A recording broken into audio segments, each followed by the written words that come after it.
It's Thursday, May 19th, and this is now on HNN. New details on the man who died following a shooting at an illegal game room on Oahu. What do you feel is missing or lacking? Developing today, the BOE plans to vote on a new school superintendent. Clearly, there's a wide range of experience across the country. Pedestrian fatalities are at an all-time high. I'm Danya Backus with what's causing the increase. It's about 50,000 square feet right now. These stories plus the latest on that big fire at the Campbell Industrial Park. Details coming up on This Is Now.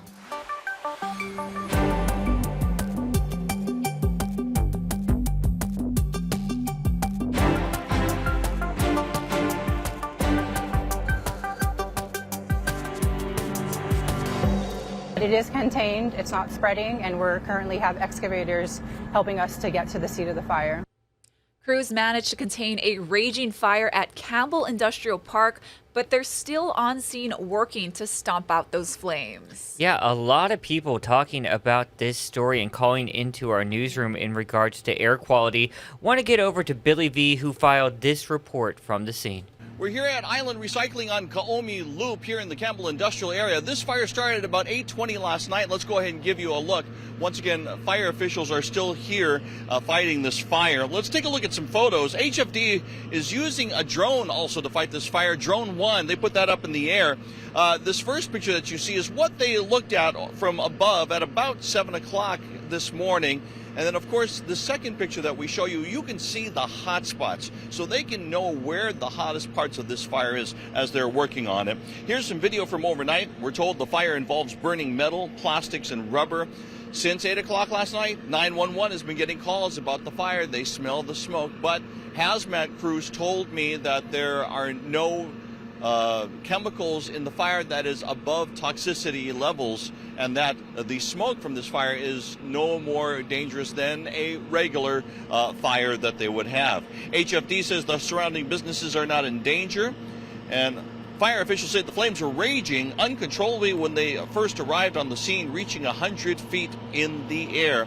Once again, according to the drone assessment, these flames were burning somewhere between 1/4 to half an acre. The cause is not known as of yet, but we'll keep you up to date with more right here. Let's get you back into the studios with more, and This Is Now.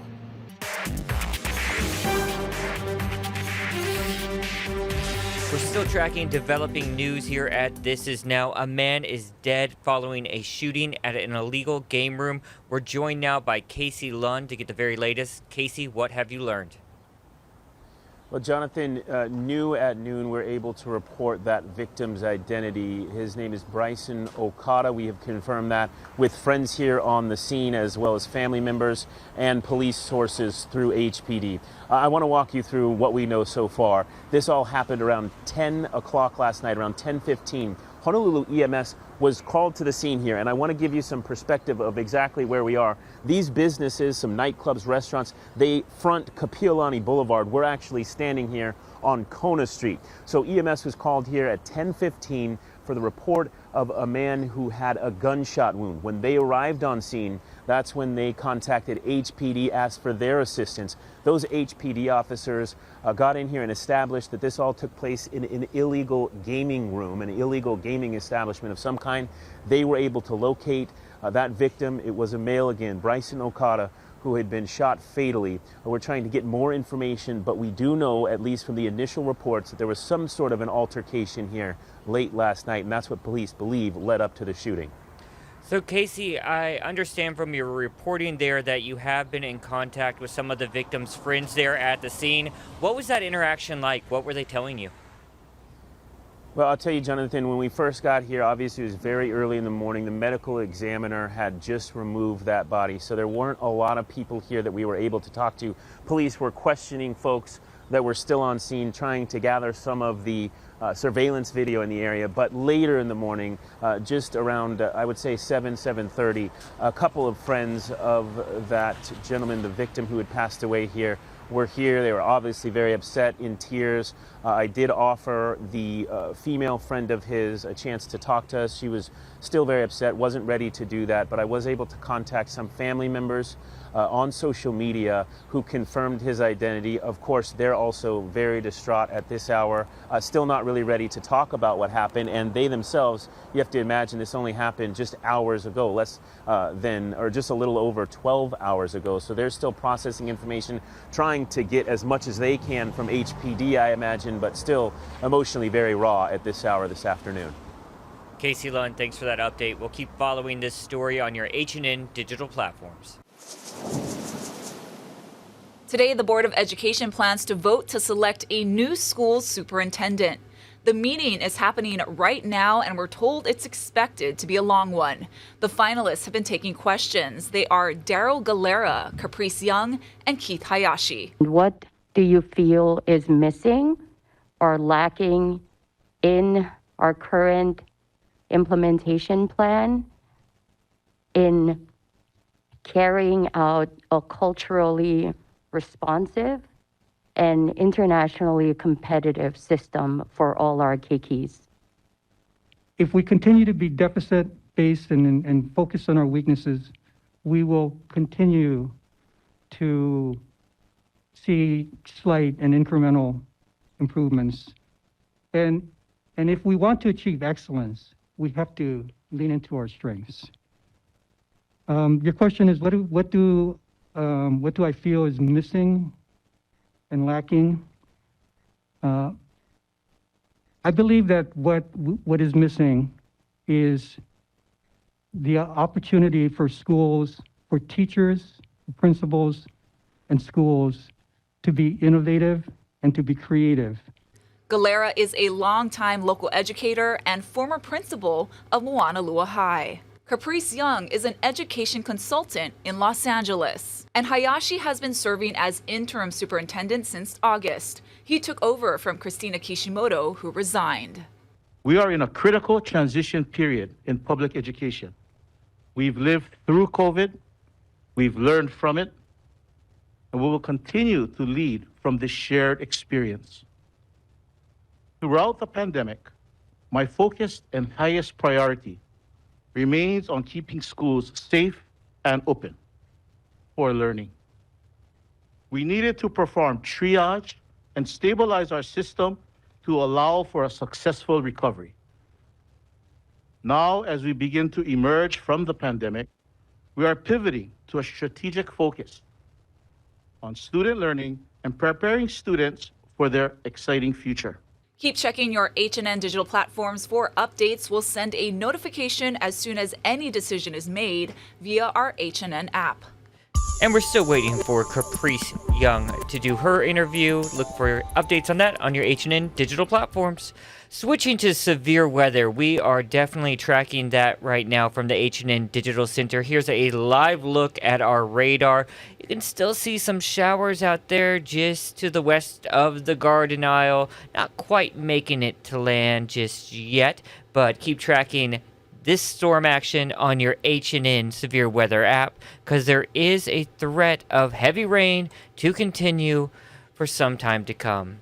Maybe not until the weekend, though. So here's Guy Hoggy with more on that. As the day progresses by this afternoon, we might see some of that rain stretch, and we're seeing some of that rain down on the Big Island as well. And then by tonight, by tomorrow morning, we might see even more dispersed rainfall, although at this point, the rain should be relatively light. The heavy rain should be done by then. And that's going to continue through tomorrow afternoon, and then slowly by Saturday, things will finally start clearing up. So the weekend is actually looking to be quite nice, especially with those breezy trade winds coming back. So here's your 7-day forecast. Tomorrow, more clouds, more showers, drier, fewer showers, but mostly in the afternoon by Saturday because of the light winds. And then on Sunday, trade wind weather comes back with more sunshine, and those breezy trades will hang on at least through Monday. HPD is investigating a hit-and-run incident that happened on Kapiolani Boulevard. Authorities say around 8 p.m. by the Ke'eaumoku Street intersection, a driver hit a bicyclist and fled, leaving the bicyclist in critical condition. The vehicle is believed to be an older model, light-colored Toyota Sienna minivan with damage to the front hood. Call police if you have any information.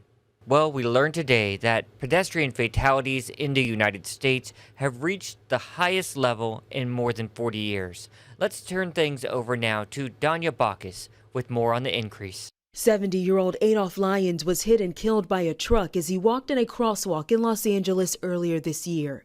Police released this video in an effort to find the hit-and-run driver. They say Lyons did everything right. He waited at the crosswalk and he had the right of way. He was an engineer for the state of California, and my brother was a good man, and he was a veteran. But accidents like this are growing in number. A new report by the Governor's Highway Safety Association projects nearly 7,500 pedestrians were killed in 2021, an almost 12% jump from 2020. That would be the largest number of pedestrians killed in a single year in almost 4 decades. What are the factors that are contributing to such high numbers? More drivers out on the roadways continuing to engage in dangerous driving behaviors, whether it be speeding or impaired driving or lack of restraint. Russ Martin is with the GHSA. We see an increase in the number of larger vehicles that are being sold and that are out there on the roadways, SUVs, pickup trucks, larger vehicles that pose a greater risk to pedestrians. Pedestrian fatalities are projected to have increased in 37 states in the District of Columbia,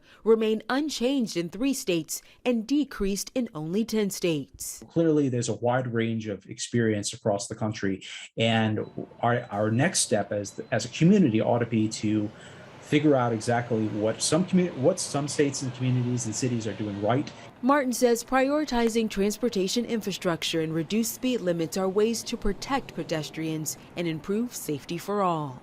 Danya Bacchus, CBS News, Los Angeles.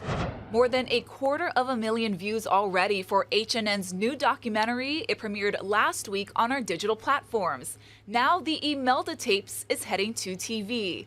Using hours of recovered footage of the Marcos family's exile in Hawaii, we explore how one of the largest political scandals in modern history landed in the Aloha State and why decades later the controversy surrounding the Marcos family is far from resolved. The Imelda tapes will make its TV premiere tonight at 7 on K5. There will be another showing this Sunday on KHNL at 4 p.m. Now to troubling new developments out of North Korea. It appears the threat of more nuclear tests is increasing as the country battles a major COVID outbreak. And this is all happening as President Biden heads to Asia today. Elizabeth Palmer has more. 2, 1, blast! Almost exactly 4 years ago, North Korea blew up its nuclear test tunnels at Punggye-ri. Rigging it with explosives. CBS's Ben Tracy was one of the reporters invited to watch. It was supposed to be a step forward towards denuclearization. But now North Korea is taking a step back. The reality is that they didn't destroy the tunnels. They just destroyed the portal. Analyst Joe Bermudez says new satellite pictures show North Korea has been digging a brand new entrance into an intact old test tunnel. Apparently goes pretty far, and they could have a device in place as soon as the end of the month. A device is a nuclear bomb, which, unlike the 2018 explosions, will be detonated deep underground. Under orders from leader Kim Jong-un, North Korea has been test-firing missile after missile this year, designed to be nuclear-tipped and some powerful enough to hit the United States. The calculation is if they've got nuclear weapons, nobody's going to attack them, least of all the U.S. Correct. How times have changed. Believe it or not, this is the New York Philharmonic playing in North Korea's capital, Pyongyang, in 2008, back when North Korea seemed open to scaling back its nuclear program. There was another burst of optimism in 2018 when President Trump met Kim Jong-un for talks, but they collapsed into a dangerous stalemate. And the mood music from Pyongyang is loud and belligerent. A few days ago, Kim Jong-un announced North Korea has been hit with its first major COVID outbreak. Elizabeth Palmer, CBS News. New today, President Biden has invoked the Defense Production Act to address the nationwide baby formula shortage. It allows the government to have more control over industrial production during emergencies. In his video announcement today, Biden said his administration is taking other actions as well. I know parents all across the country are worried about finding enough infant formula to feed their babies. As a parent and as a grandparent, I know just how stressful that is. I want to provide a few updates on our work to get more formula into the United States and on the store shelves so it's available to you. Today, I'm invoking what they call the Defense Production Act to ensure that manufacturers have the necessary ingredients to make safe, healthy infant formula here at home. The Defense Production Act gives the government the ability to require suppliers to direct needed resources to infant formula manufacturers before any other customer who may have ordered that good. I'm also announcing Operation Fly Formula. That's to be able to speed up the import of infant formula and start getting more formula in stores as soon as possible. I've directed the Department of Defense and the Department of Health and Human Services to send aircraft, planes overseas to pick up infant formula that meets U.S. health and safety standards so we can get it on the store shelves faster. And I've directed my team to do everything possible to ensure there's enough safe baby formula and that it's quickly reaching families that need it the most. This is one of my top priorities, and I'll continue to keep you updated on our progress. We'll have more on that story coming up on later editions of H&N as well. Let's see what the internet is talking about today. And James Bond fans, listen up. Sean Connery's personal Aston Martin is for sale. The James Bond movies have featured a number of exotic cars, but perhaps the most famous is the 1964 Aston Martin DB5 used in Goldfinger. The car had machine guns, an ejector seat, and an oil slick maker. So late in his life, Connery ended up buying an exact model for himself and fixing it up. The car is now set to be auctioned off, so it won't have all those special features, I don't think. No machine guns? No oil slick maker either.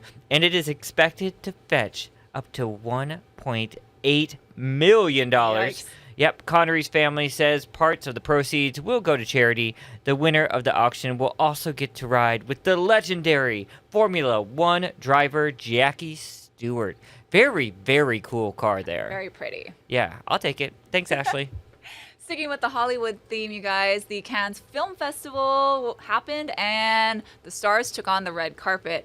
Now, we don't have video of this, but apparently the Top Gun Maverick team led by Tom Cruise, they touched down at the festival accompanied by 8 fighter jets zooming over the event, releasing red and blue smoke, a nod to the French flag. Now, after the movie was screened, the audience reportedly gave the film a 6-minute standing ovation. 6 minutes? Yeah. Is that good? Yeah, apparently it brought Cruise to tears. So other Hollywood stars that made an appearance and posed for pictures, Elle Fanning, Viola Davis, and Eva Longoria. I've never seen the original Top Gun. I've seen clips. Jonathan! I know. What kind of 80s kid are you? I know. I'm told I will like it. But I'll have to watch it before the new one comes out because everyone's going to be all about this new movie. Yeah, and apparently the French love it. So. Yeah, and look at those looks. Yeah. Great. Serve it.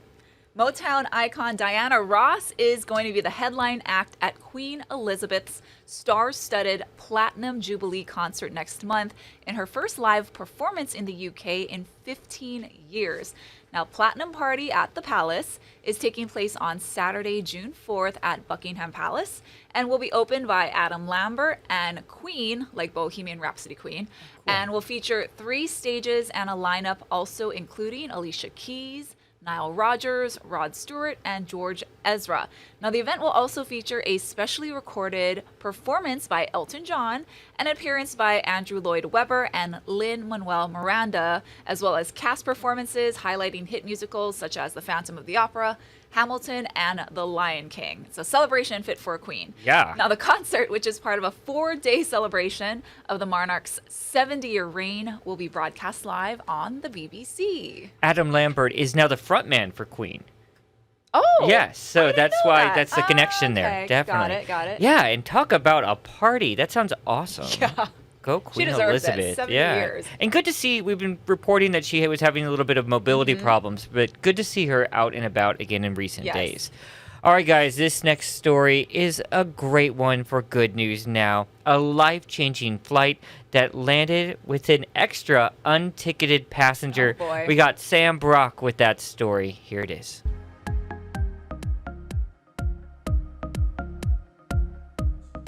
Jada Lynn Sky was airborne, but not yet born, on a Frontier flight from Denver to Orlando when she surprised her mom-to-be, Shakiria Martin. I was feeling fine and everything, and so I went to sleep, and I woke up, and my contractions was, yeah. So your contractions woke you up in the middle of that flight? Yes, yep. And the first thought that runs through your mind is what? Just cannot be, there's no way I could just have this baby on the plane. But Mother Nature had her own plans. Shakiria, now a mother of 4, says it all happened quickly. She was guided to the back of the plane and shortly after went into the bathroom where she gave birth. I go into the bathroom and like 2 big pushes and the baby comes out. You went into the bathroom pregnant and you came out of the bathroom with the baby. Yeah, yep. While none of the crew had formal childbirth training, a team of people well-versed in emergency response all pitched in throughout the plane. The pilot turned over flying duties to the first officer and coordinated an emergency landing in Pensacola. Several flight attendants gathered medical equipment while shielding Shakiria in the back of the plane. One of them, Diana Giraldo, a calming presence, helped with the delivery. I'm an older sister, so to me it's like, I saw this young woman, she was frightened, she was uncomfortable. There was no space inside of me for any doubt. I just had to make sure that I was there for her. For Giraldo, the scariest part came after delivery, when the baby had trouble breathing. So Giraldo wrapped her in a blanket and held the newborn at an incline in an effort to clear away any fluid. After a while, she started reacting, getting color back, and she started kind of like gargling a little bit and moving, which was a happy moment for all of us. It's a beautiful thing to bring life into the world. The flight's captain called Giraldo's actions exemplary. Shakiria Martin, thankful for her baby's perfect landing. I do want to give like a big shout out to the whole crew because they made me feel so much more comfortable. What an incredible story. Talk about a flight crew going above and beyond, man. Yeah, and those very scary moments with those breathing problems. So, all right, one more story for y'all. U.S. News World Report released its annual list of best places to live. Huntsville, Alabama has taken the top spot this year, displacing Boulder, Colorado, which had been number 1 for the past 2 years. Colorado Springs took the 2nd spot. Green Bay, Wisconsin up next in 3rd. Boulder now moving to 4th place. And then San Jose, California rounds out the top 5. U.S. News analyzed 150 metros areas in the United States to find the best places to live. So this is based off of things like the job market in each metro, as well as the value of living there, as well as the desire to live there. So this is our overall ranking. We came in, get this, 96 on this list. This is Honolulu? Yeah. Okay. Honolulu, yep. Overall rating, though, of 6.1 out of 10. A desirability number way up there, yep. But a value number way low. Yep, and a job market not so good as well. So we came in on some other lists from U.S. News and World Reports. 91 on the best place to retire. And then we also came in the top 10 on another one, Ashley. Yeah, top 10, number 7, for the most expensive place to live. Totally makes sense. Yes. Yeah, that's not a list you want to be on. It ain't cheap here, guys. No, but desirable. Desirable. That's going to do it for This Is Now on this almost Friday, guys. Almost Friday. We've almost made it to that weekend. Close. And hopefully it dries out for your weekend. Thanks for having lunch with us here at This Is Now. Ashley's back first at 4 on KHNL with a wrap-up of all those developing stories you saw that are unfolding today here at HNN. Have a good one, everyone.